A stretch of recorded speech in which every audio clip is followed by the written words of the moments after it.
conversation on matters of security and service delivery. We are very happy to have had a meeting with the county security team and have a briefing on the general status of security situation in this county and the status of government delivery in this Uasin Gishu County. First of all, let me say that this is county number 1 now in this republic, and this county we are very proud of. It's a very new city. We are in a very new city, and we are very happy to be here as part of our program of Jukwaa la Usalama. We will be here for 5 days to visit 5 counties, that is Uasin Gishu, Nandi, Elgeyo Marakwet, Baringo, and Trans Nzoia. And that will take us to more than half of the Rift Valley region in terms of our visit. Today we look forward to a conversation around key issues that are happening in this county. This is a cosmopolitan county, and we are halfway towards next elections. So one of the most key issues here we are looking up to is social relations among various communities that live in this county, and we are happy to report that for now a quite good period of time, the people of Uasin Gishu have continued to live in peace as one united people of Kenya. This is a city, it has everybody who comes from Kenya and also beyond. This is an international city. We have also non-Kenyans who live in this city. This city also is very significant, and as I said, in terms of fostering good relations among various communities. One of the security concerns for us here is a few elements that are inciting members of public and inciting communities against each other. One of the things that I have told the security team is to be very firm with anybody who is making inciting remarks against any community or any person.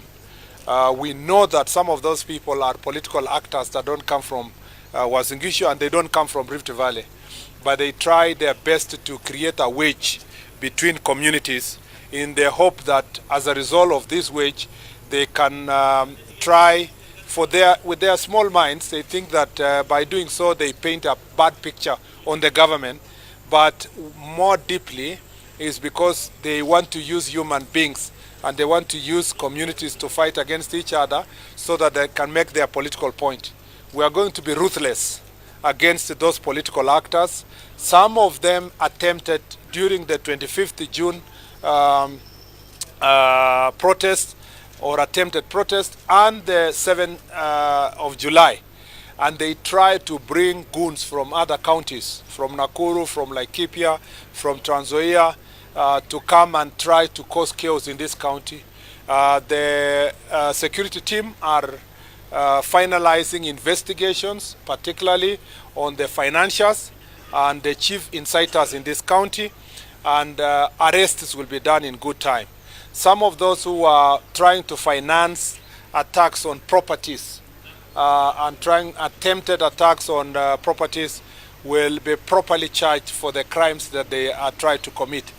I reiterate, because I have seen my Law Society of Kenya leadership, and as a member, I totally disagree with those who want to make it lighter. They want to make it look cheap when we say that people who are burning courts, burning police stations, burning businesses with petrol bombs, stealing guns, burning houses for police officers, burning vehicles for county government and for burning supermarkets, looting people's businesses. All those people are properly defined in the Prevention Terrorism Act of the Republic of Kenya. They are defined to be terrorists because they have committed acts of terror. And if we find them attempt to do so, even in this city, we are going to charge them for what it is. We want to make sure, and I want to tell the Law Society of Kenya not to always be on the side of the criminals. They must be on the side of Kenyans. They must be on the side of preventing crimes in this county, in this region and the Republic. Because there is no point for the Law Society of Kenya to spend a lot of energy to try to reduce the bail terms for suspected criminals who have properly been arrested and located in the scene. You know, burning properties and burning police station and burning courts.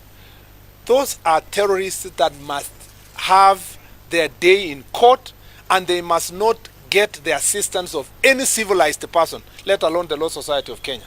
I want to ask the courts not to be intimidated and to be partners with the National Police Service, to be partners with the security sector in trying to forestall a crisis in the country. The reason why we have had crisis in the past is because people watch characters with bad utterances, politicians planning goons, politicians paying for people to burn people's properties, and in the past, because of fear of political repercussions, they have taken a lighter step. I want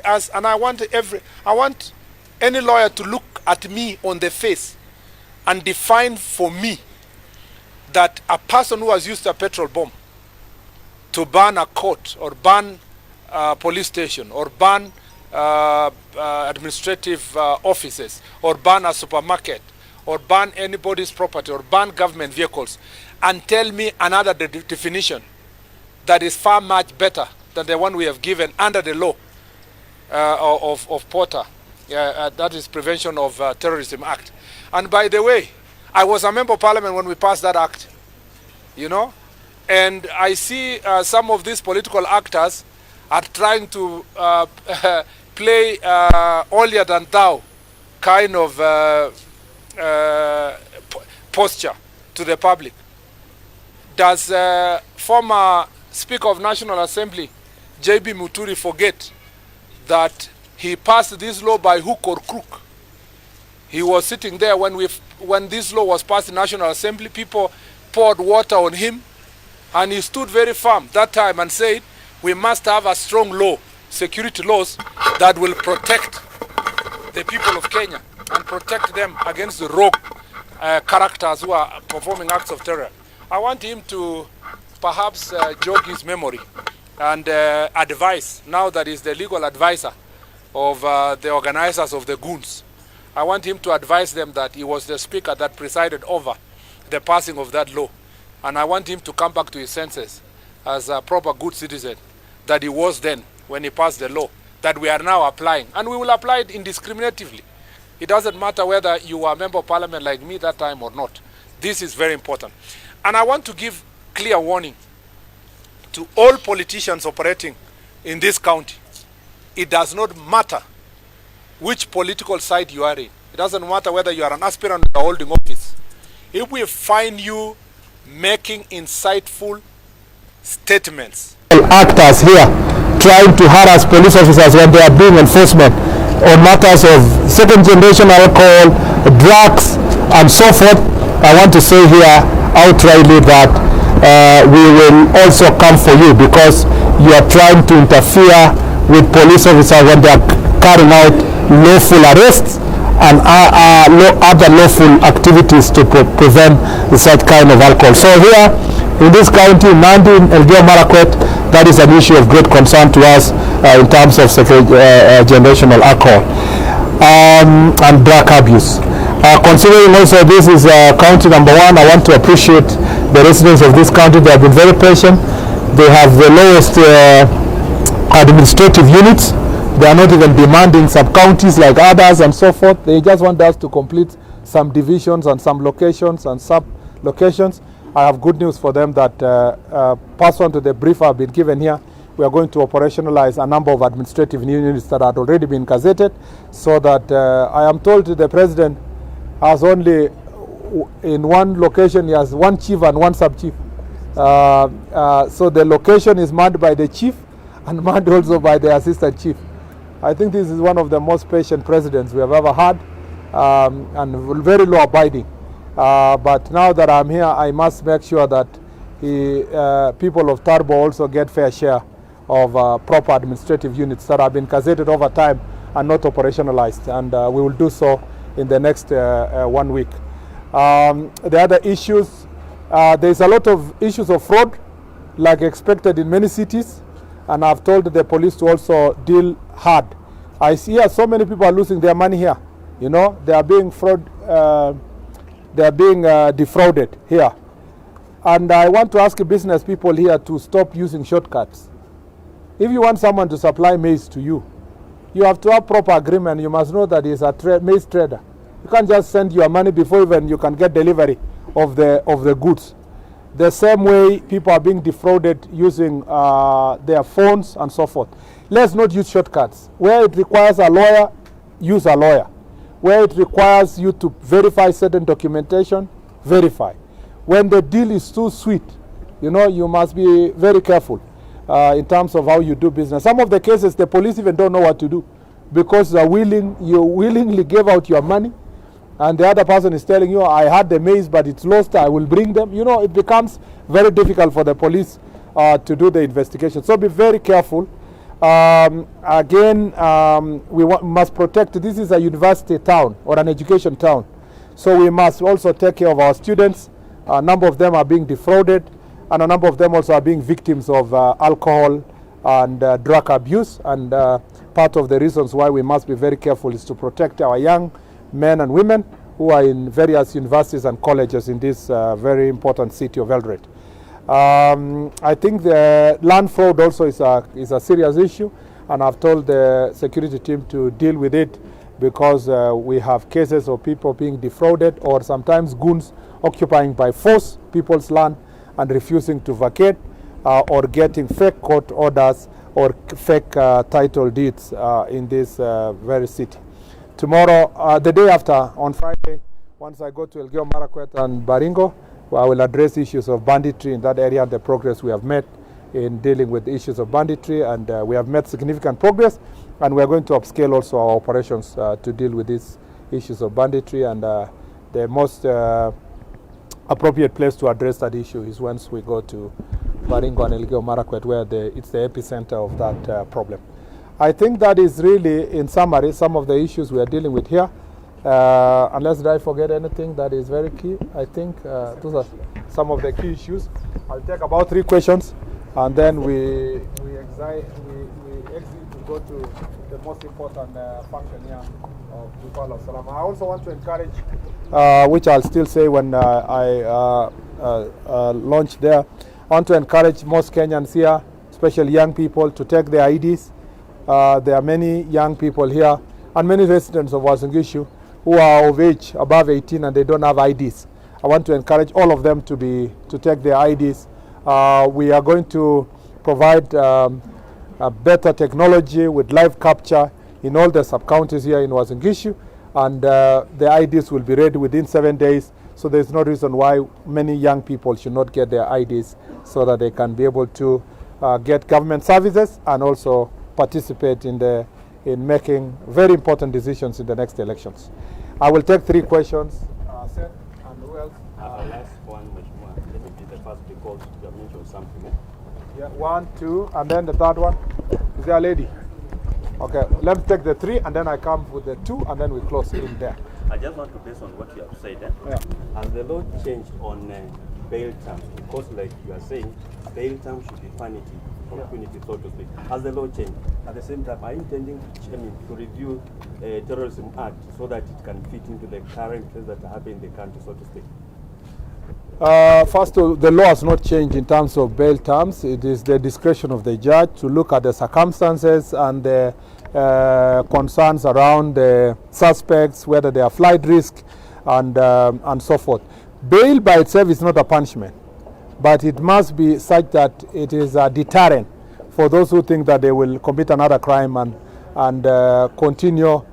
Even when we are dealing with the cases, the bail terms must be such that that person will be brought to order. It must not go back to commit similar crimes in the hope that knowing that if they go to court they will be treated, their cases will be treated lightly.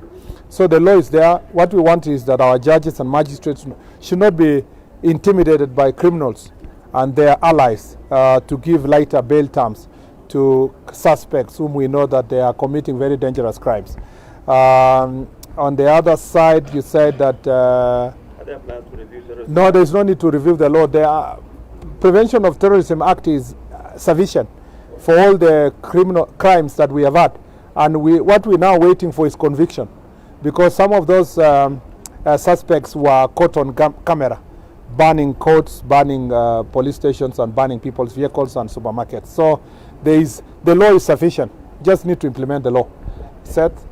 Yeah, just on follow up to that, because LSK says there has to be intention and there has to be watertight evidence to prove that they participated in Terrorism Act. That is just one. My second question is about Medihill, a task force that was given the duty to come up with a report, did that, and submitted that report to the CS Health yesterday. And part of the report is about, they have recommended that Medihill be investigated for what they are saying, crimes in organ trafficking. As a ministry, will the NPS now come into action? Let me first say that on the question of terrorism, I saw the interview of the LSK president, and I was surprised that she was arrogating herself the position of a judge. We have presented the evidence to court. How did she assess that it was not watertight? And how did she assess that he did not miss the threshold? That is a court process, you know.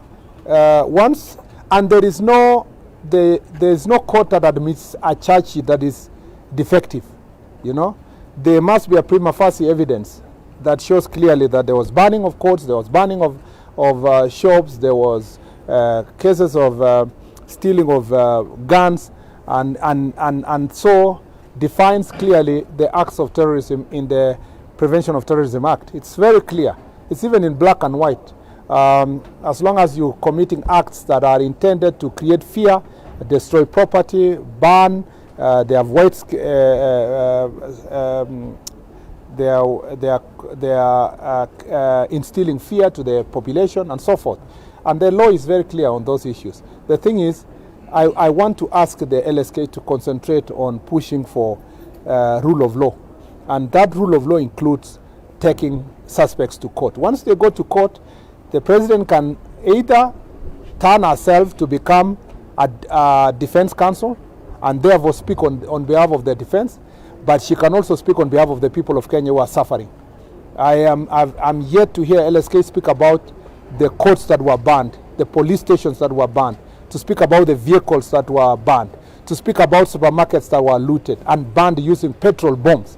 I want her to appreciate that she's not speaking for criminals only and suspects. She should speak for the people of Kenya.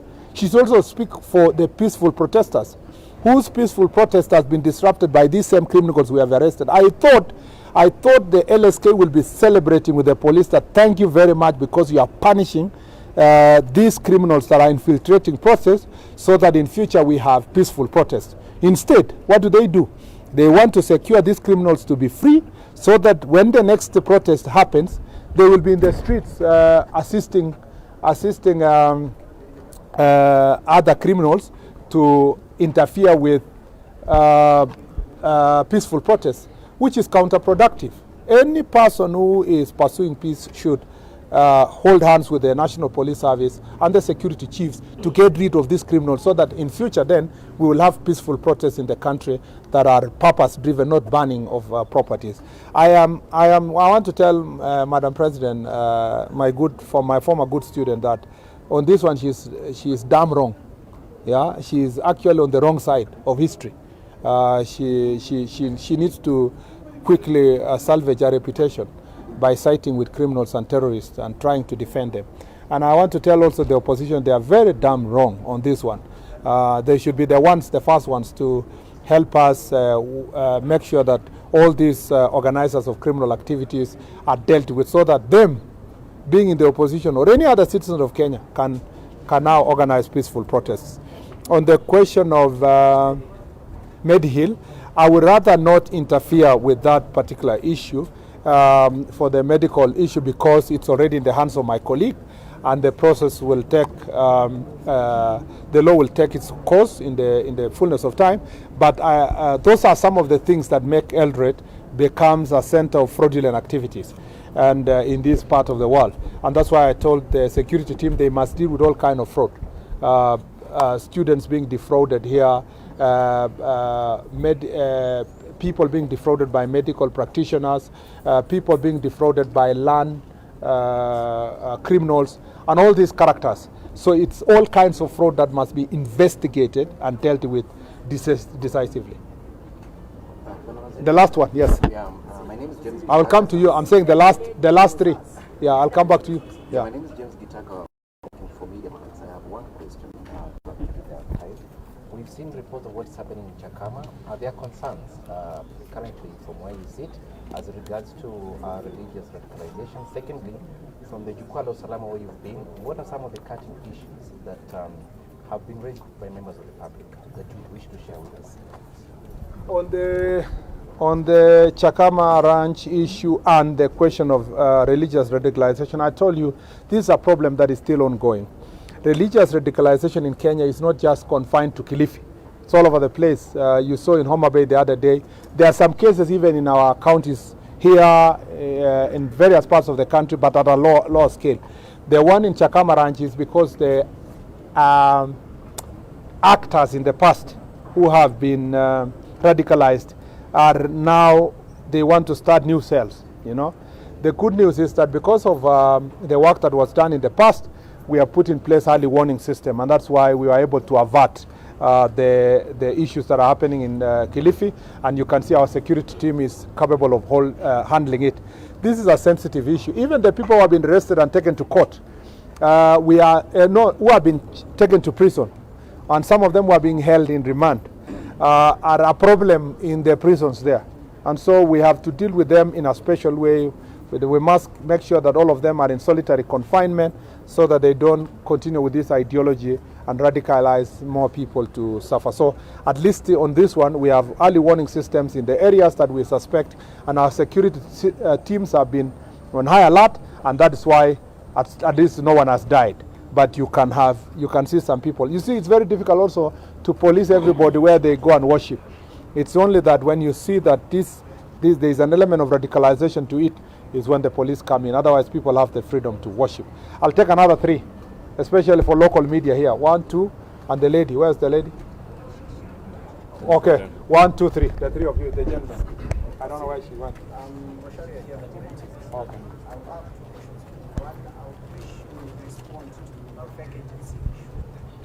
Why is it Eldoret has always been the target for these agents? Okay. Employment agency. Employment and the travel and foreign study services. Okay. Because most of the victims from what we've covered over time are from the neighboring counties of the county, but it's Eldoret that has been their target. Okay. Then there are claims that these people kind of because the number of arrests of the agents that have been made over time and those who presented in court is quite very low related to the number of cases that are happening being reported.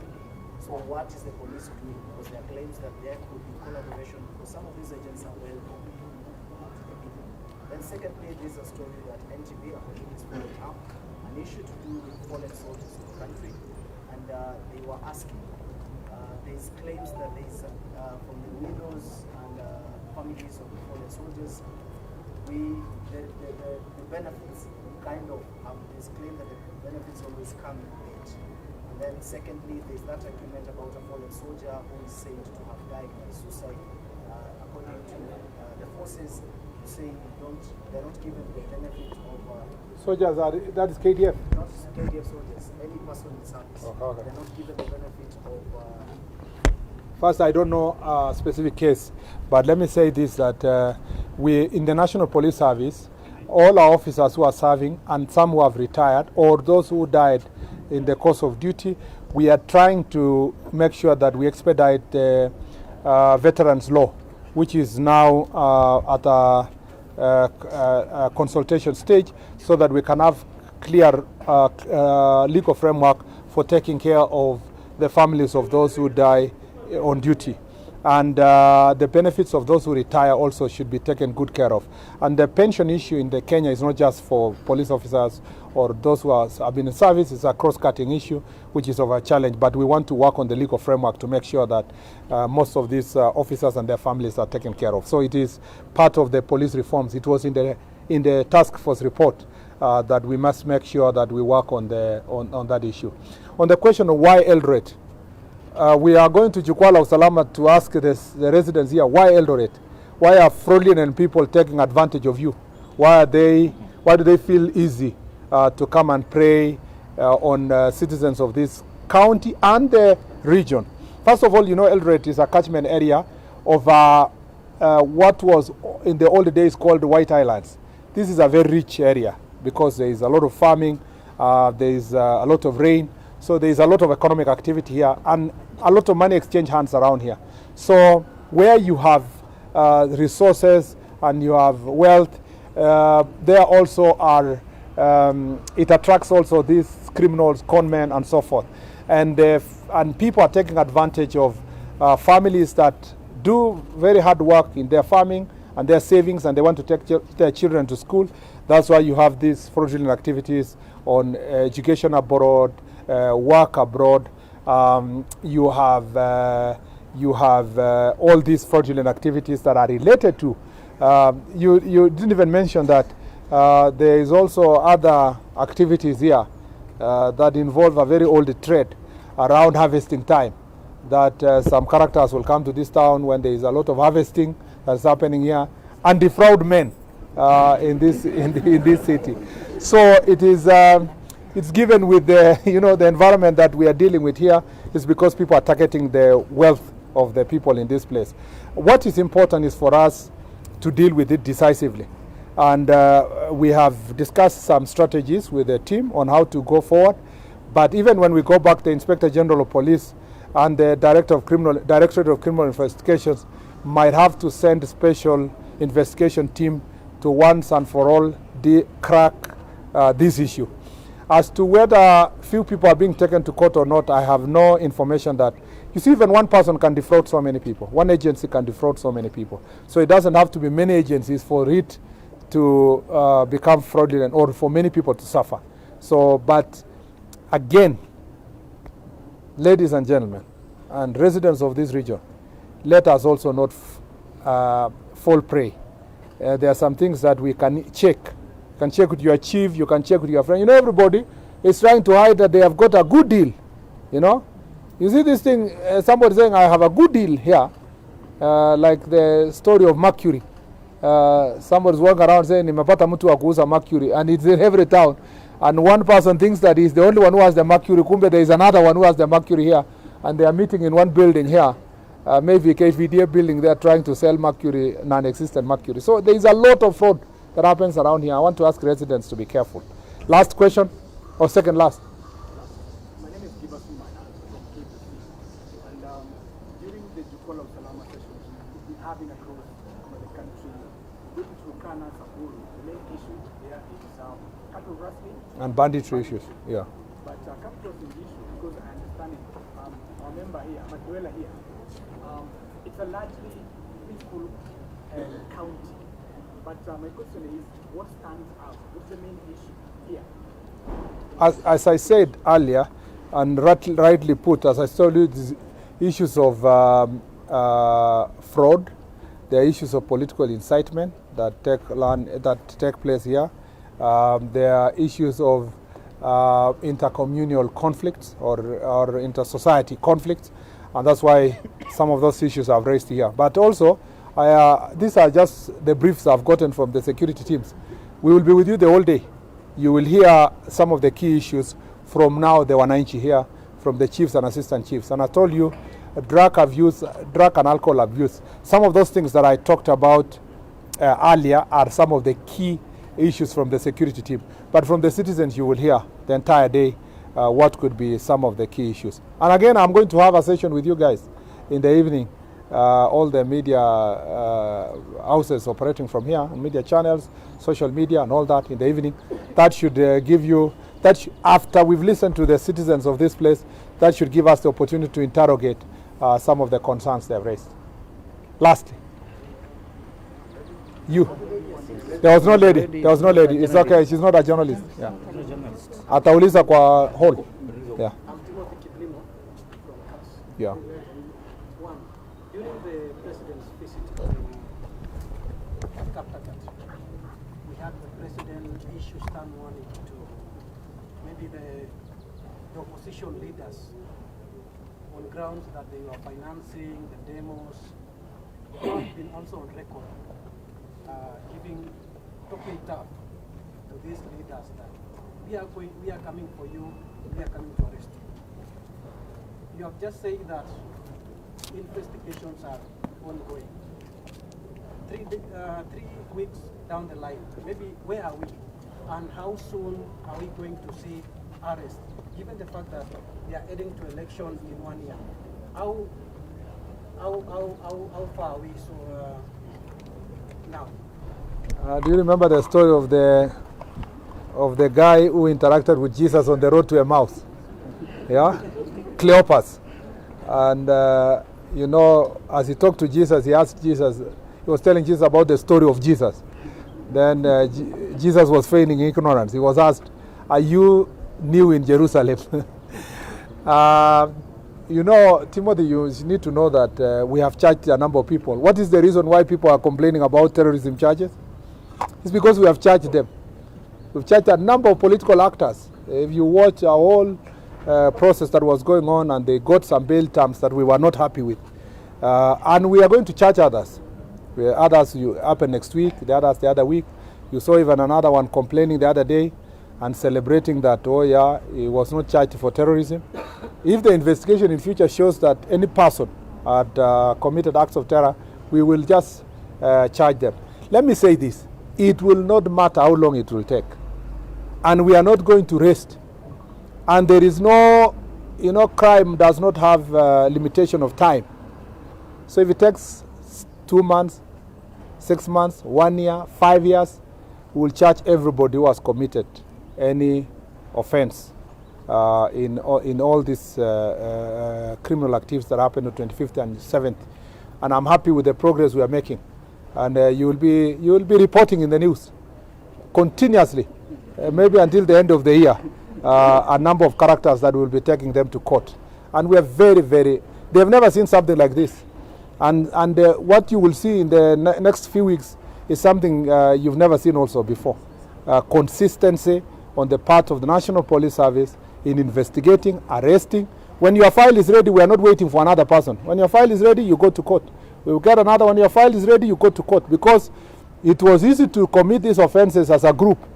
But now, you must stand on the dock as an individual. And kila mtu atachukua mzigo yake mwenyewe. Asante sana.